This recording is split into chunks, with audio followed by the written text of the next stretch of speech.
ప్రేమించలేదన్న నేరానికి ఒక అమ్మాయి మీద యాసిడ్తో దాడి. అంకుల్ అంకుల్ ఈ లెటర్ ఆంటీ ఇమ్మంది. ఏ ఆంటీరా? అదిగో ఆంటీ. ఓహో. పలకా బలపంలా పేపరు పెన్నులా కలుసుందాం రా, ప్రేమించుకుందాం రారా ప్రేమతో నీ షకీలా. పిచ్చిదానికి తెలియదేమో మనకి ప్రేమలు పెళ్లిళ్ళు పడవని.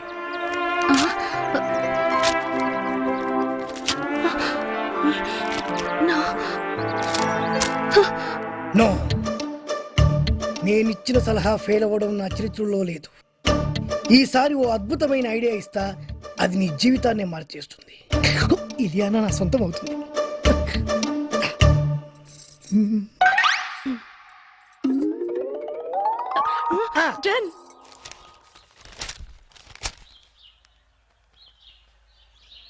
బాబాయ్, ఏంట్రా?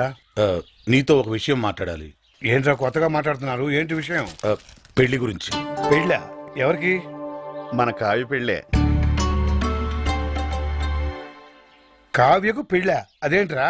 తను అమెరికాలో పుట్టి పెరిగింది, పెద్ద పెద్ద చదువులు చదువుకుంది, కారుల్లో విమానాల్లో తిరిగింది. అందుకే ఓ మంచి సంబంధం చూసి పెళ్లి చేద్దాం అనుకుంటున్నాం. కానీ మీరు ఆశపడ్డారు కదరా.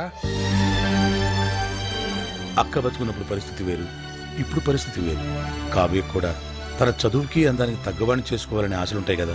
ఉంటుంది సరేరా, కానీ మేం బతకాల్సింది మా గురించి కాదు, కావ్య గురించి అని నువ్వే చెప్పావు కదా బాబాయ్. ఊరంతా మెచ్చుకునేలా ఘనంగా పెళ్లి జరిపిస్తాం. ఎంత ఖర్చైనా పర్లేదు, కావాలంటే పొలాలన్నీ అమ్మేద్దాం. మనయే. మీరు ఇంత మంచి నిర్ణయం తీసుకుని నేను మాత్రం కాదంటానా? అలా కానివ్వండి. ఇక చూసుకో బాబాయ్, పదరా. బాబాయ్ చెవుల మీద వేసుకోవాలంతే. ఏంట్రా కబురు చేశారు?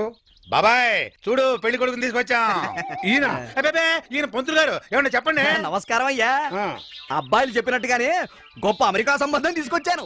అమ్మాయి బాగుంటే కానీ కట్నం లేకుండా చేసుకుంటా ఉన్నారు. తాతయ్య. ఏంటమ్మా? ఏంటి తాతయ్య పెళ్లి సంబంధం అంటున్నారు? నీకేనమ్మా అమెరికా సంబంధం తీసుకొచ్చారు. తాతయ్య, నాకు పరాయి సంబంధాలేం చూడొద్దు. అంటే నీ ఉద్దేశం? నేను ఈ ఇంటి కోడలు